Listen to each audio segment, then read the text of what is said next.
No Frente a Frente de hoje, nós estamos conversando com o jornalista e escritor espírita Carlos Bernardo Loureiro.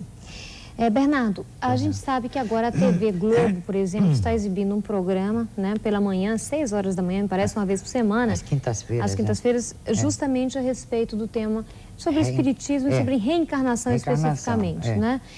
O fato de uma televisão como a Rede Globo, né, a maior do nosso país, uma das mais importantes também do mundo, está dando esse espaço, inclusive, para um tema espírita, significa exatamente o quê?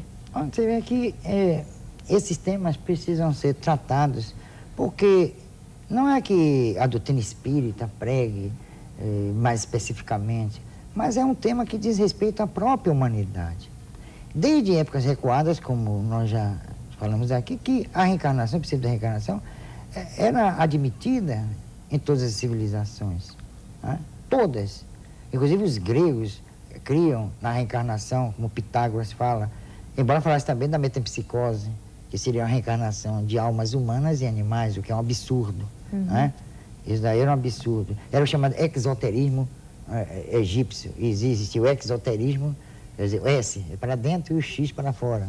Mas dentro, eles faziam trabalhos no campo do ectoplasma, materializações, comunicabilidade com os espíritos, e criam firmemente na reencarnação. Por isso que nas dinastias, né, faraônicas, eles se casavam entre si, os parentes, para não quebrar, segundo eles pensavam, uma corrente sucessória. Mas havia problemas genéticos também muito grandes. Existia, mas eles pensavam assim, quer dizer, uma ideia distorcida desse processo. E a mumificação era nada mais, nada menos que grosso modo, era uma manifestação ligada ao quê? A sobrevivência da alma. Eles acreditavam na sobrevivência da alma de uma forma distorcida, claro, pela mumificação, mas acreditavam. Na atualidade, a mumificação atual é a criogenia. Hoje, nos Estados Unidos, as pessoas desencarnam, morrem e são colocadas em tubos de nitrogênio líquido, suspensos. Congelam. Congelam. E para que esse pessoal seja descongelado, quer dizer, apareça um forno micro-ondas, né, gigantesco aí, por aí, e é descongelado e volta à vida. Isso é o quê?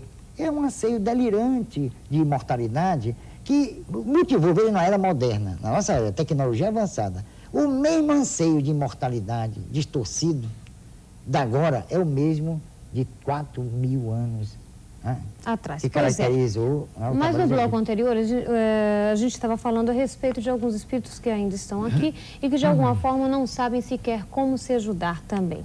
E você nos falou a respeito da obsessão. E tem um livro, inclusive, seu aqui em minhas mãos, eu vou mostrar para o telespectador, A Obsessão e Seus Mistérios. O que vem a ser esse livro e o que é a obsessão e como fazer o contrário? Como é que se chama isso? Desobsessão. Desobsessão. Esse livro, por sinal, para quem estiver interessado, pode ser encontrado na banca do livro espírita, ali na Rua Direita, na Piedade. Né? Quase da fonte da Secretaria de Segurança. Todos os livros espíritas Todos os livros podem ser encontrados lá. Nós temos uma banca há 6 anos ali naquele local. Inclusive o Brasil talvez tenha a maior literatura espírita do mundo, né? Tem, exatamente. As editoras espíritas realmente fazem um trabalho muito grande de divulgação. Mas a obsessão é o assédio, basicamente, é o assédio de um espírito sobre outro, que pode ser encarnado e desencarnado, que nós também nos obsidiamos, os vivos, né, como chama?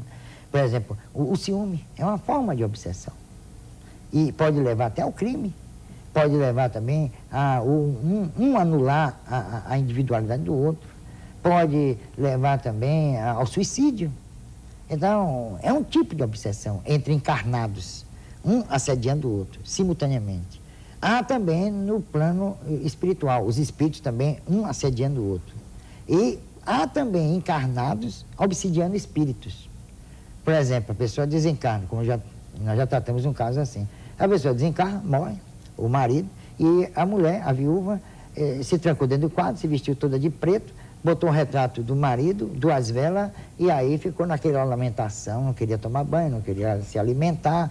Isso é um estado de obsessão, é uma evocação compulsória. E o espírito vem. E aí começa um processo bilateral de Mas, por exemplo, obsessão. você está falando essas coisas, eu lembro de alguns fenômenos, como hoje se fala muito da síndrome de pânico, hoje se fala muito da neurose fóbica. Quando as pessoas colocam na cabeça um problema específico que às vezes nem existe para eles mesmos, uma ideia fixa. Isso é o quê? Isso pode caracterizar ou a auto-obsessão ou a obsessão. Aí a gente tem que analisar.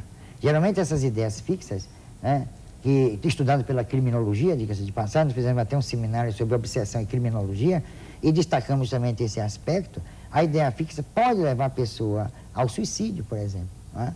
Ou pode levar a pessoa a um estado de demência, ou alinhamento, como a chamada esquizofrenia, o alinhamento da realidade, assim, circunstancial. Ela pode, né? Como pode também ser objeto de obsessão, e o obsessor lançar nessa pessoa ideias fixas. Mas por que um outro espírito faria esse tipo de trabalho maléfico em cima de uma pessoa encarnada, por exemplo? Boa pergunta. Olha, primeiro pela psicosfera moral, ética do nosso planeta, que está muito a desejar e sempre esteve. E primeiro pelos fatos individuais, né, dentro da vida de relação, né? Por exemplo, a obsessão de pessoas, nós já tratamos muitas, nós somos 30 anos trabalhando com obsessão, e entre vários casos, inúmeros casos, por exemplo, de um ex-sócio, uma pessoa que eram sócios numa organização comercial, e um lesou o outro, né? É coisa rara, mas acontece, né? Então, um lesou o outro, e aí foi o que aconteceu. O outro cometeu suicídio. De repente se viu sem nada pela falcatrua do seu sócio.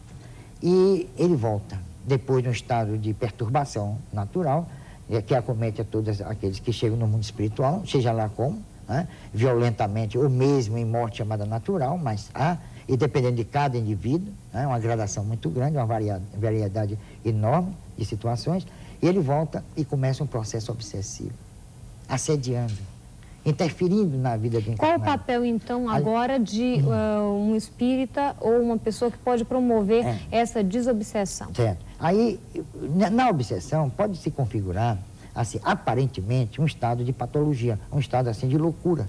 Aliás, tem um livro de Bezerra de Menezes, que é realmente maravilhoso, ele escreveu quando estava encarnado, a loucura sob o novo prisma, em que analisa a loucura, ele como médico analisa a loucura propriamente dita, que pode ser um processo auto-obsessivo, ou pode ser um processo palingenésico, ligado também aos estratos, né, reencarnatórios do espírito, do indivíduo, e aquele estado de obsessão, né, já tipificado através dentro das sessões e dentro das casas espíritas, né, sessões experimentais espíritas. Então, o que deve se fazer o único lugar onde trata realmente da obsessão é a casa espírita. Porque a obsessão implica a aceitação da imortalidade da alma. Porque se não se aceitar a imortalidade da alma, a obsessão em nível espiritual desaparece. Isso é feito através dos famosos passes também? Bem, tem os passes chamados passes magnéticos, passes espirituais, ou como eu disse, né? Para que servem os passes, né? Porque mesmo uma pessoa que esteja bem pode tomar passe. Os passes só não resolvem o problema da obsessão, alivia. Mas o problema da obsessão, a pessoa tem que se submeter, o termo é esse, a uma desobsessão, ao esclarecimento dela mesma, pessoa, e do espírito.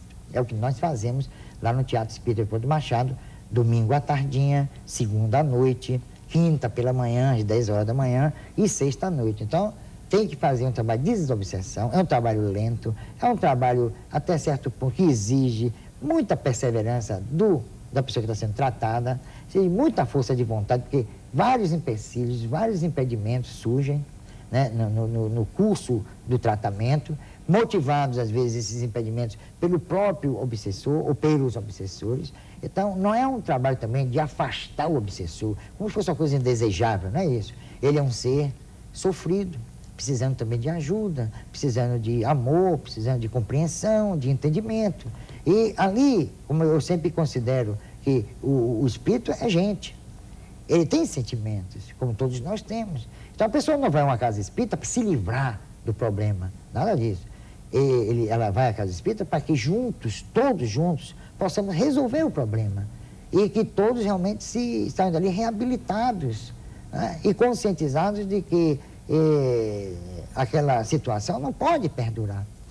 E aí é esse o trabalho chamado de doutrinação, que é um trabalho de fundo psicológico, né? É chamada psicologia espírita. Nós trabalhamos também com a psicologia espírita, nós trabalhamos com a didática espírita, nós trabalhamos com a pedagogia espírita. Aliás, uma sugestão aos dirigentes, né, das instituições de liderança na Bahia, que promovam um encontro sobre pedagogia espírita, sobre psicologia espírita. Vamos discutir essas questões com os profissionais em pedagogia, os profissionais em psicologia, porque nós temos muito a oferecer. Bernardo, a gente viu o caso, por exemplo, ficou extremamente famoso dos próprios até Mamonas Assassinas, né? Onde houve uma senhora que, de alguma forma, previu o acontecimento. Isso. E não só isso, como um dos próprios integrantes do grupo havia sonhado com o fato que foi, inclusive, gravado por um profissional, um amador, né? Certo. Como é que é visto isso no próprio espiritismo? Eu acabei de mostrar a visão espírita do sono e dos sonhos, que é um outro livro seu. Esse é da editora O Clarim de São Paulo, também está na banca do Livro Espírita e está também nas livrarias da Federação Espírita do Estado da Bahia e na livraria Boa Nova também, ali no Orixás Center. A visão espírita do sono e dos sonhos. Como é que você vê essa questão da essa premonição, questão, né? da premonição é uma questão muito especiosa. A premonição vem desde eras, né, recuadas. Você vai ver no Velho Testamento, Jesus também fazendo as suas premonições. Hoje em dia chama de paragnose. Como é que significa, o que significa exatamente? Como é que ocorre? Geralmente ocorre a premonição em estado de sono pelo seguinte: isso foi objeto de estudo de vários pesquisadores, Kardec mesmo fala. Aliás, foi um dos pioneiros, Kardec, J.B. Heine, o Charles Richer também. É o seguinte, há uma tese, né? Porque quando você está num estado de sono, você está com o espírito desprendido do corpo. Né? Há a projeção, a emancipação da alma. A alma se emancipa pelo sono, que é um transe, e é um transe profundo, de horas. Então, segundo alguns pesquisadores, ela entraria assim, na trama espiritual, né? Na trama palingenésica de certas pessoas. Ela entraria em contato, agora aí, esse mecanismo ainda é de uma complexidade né, muito grande, enorme, e ainda não foi detectado, ainda não foi, analisado, né? Mas ela entra de qualquer maneira, é uma das teses, nesse contínuo existencial que é a trama, né, vamos chamar de trama kármica do indivíduo. Porque existe o contínuo existencial. Quando você fala aqui, conscientemente eu não me lembro do que fiz, realmente, conscientemente nós não lembramos. É o esquecimento do passado, que Kardec fala, por sinal, no Livro dos Espíritos, e de uma forma assim magistral. Mas o atingido aí é o espírito. Então, o que parece ser uma fatalidade, o que parece ser um determinismo, é a consequência, como eu disse, dentro da lei de causa e efeito, é a consequência de atos praticados coletiva ou individualmente, por um grupo de pessoas ou por uma pessoa. Então, o ato se realiza, mas ele se realiza em função de um outro ato que lhe deu causa, que a coisa, não existe o acaso, de maneira nenhuma. Não existe a teoria acaso, que é um absurdo. Não existe. Então, o fato acontece porque é uma repercussão de algo que lhe deu origem, né? Que lhe deu causa, que lhe deu consequência. Então, esse ato aqui não existe um determinado. Na verdade, e tem uma coisa interessante, em toda a história da premonição, porque eu tenho até um livro sobre isso, que vai ser editado, né? Videntes, profetas videntes, oráculos e profetas, em toda a história da premonição, desde as mais recuadas eras, nunca se detectou a causa. O paragnóstico, como chama modernamente, né, vem de paragnose, aquele que prevê o futuro, sempre fala da consequência. Ele capta a consequência, jamais a causa. É isso que confunde. É isso que confunde. É isso que realmente Bernardo, confunde. eu mostrei esse livro seu, O Túnel e a Luz, um livro que eu tive a oportunidade de ler, gostei muito. Tem vários temas aqui que daria um outro programa, mas tem uma coisa que chama atenção. Um aparelho mediúnico elétrico. Isso me fez lembrar, por exemplo... A transcomunicação. A transcomunicação, que eu quero que você fale bem rapidinho, porque nós estamos encerrando o nosso programa. Esse aparelho mediúnico elétrico foi idealizado em 1916. Né? Em 1876 foi um reflectógrafo de Charles Richer. Bem, o fato é que as pessoas estão conseguindo se comunicar com os espíritos através de aparelhos como rádios, como a televisão, secretária eletrônica, tudo isso. O gravador. E tem sido feitas muitas pesquisas, inclusive na Rússia, né? Na Rússia, em Luxemburgo, né? As pesquisas mais notáveis foram feitas por um casal, não me lembro o nome, dois pesquisadores em Luxemburgo. Né? Realmente eles conseguiram, através do videocom, quer dizer, da televisão, eles conseguiram a imagem de espíritos. Quer dizer, então, que num futuro próximo nós vamos poder, de alguma forma, nos comunicar. Só tem um porém aí, como se diz, né? É que há necessidade de um médium de ectoplasmia. Como nós falamos aqui, né? Basta às vezes em ectoplasmia. Então, há necessidade de um médium de ectoplasmia gasosa. Há necessidade. Do contrário, nada se consegue. Bernardo, foi um prazer enorme ter você aqui no nosso programa. A gente deseja que mais programas como esse, ou aqui na Professora TV Educativa e em outras emissoras também, né, possam dar continuidade a um assunto tão vasto e que não pode ser abordado apenas superficialmente, né? E de uma forma rápida, embora nosso programa tenha bastante tempo, quase 1 hora de programa, mas é impossível abordar assuntos profundos como esse tão rapidamente. De qualquer forma, muito obrigada por essa entrevista. Agradeço. Uma boa noite para você. Eu agradeço a UD 3, da Federação Espírita do Estado da Bahia, e a TVE, e particularmente a você, né, que tão gentilmente aqueceu em nos entrevistar. Ok, eu, a Vera Violeta e a TV Educativa, né, como um todo, então. Muito obrigada, então. A gente está encerrando o programa de hoje por aqui. A gente volta na próxima semana, na terça-feira, às 10h30 da noite. Até lá.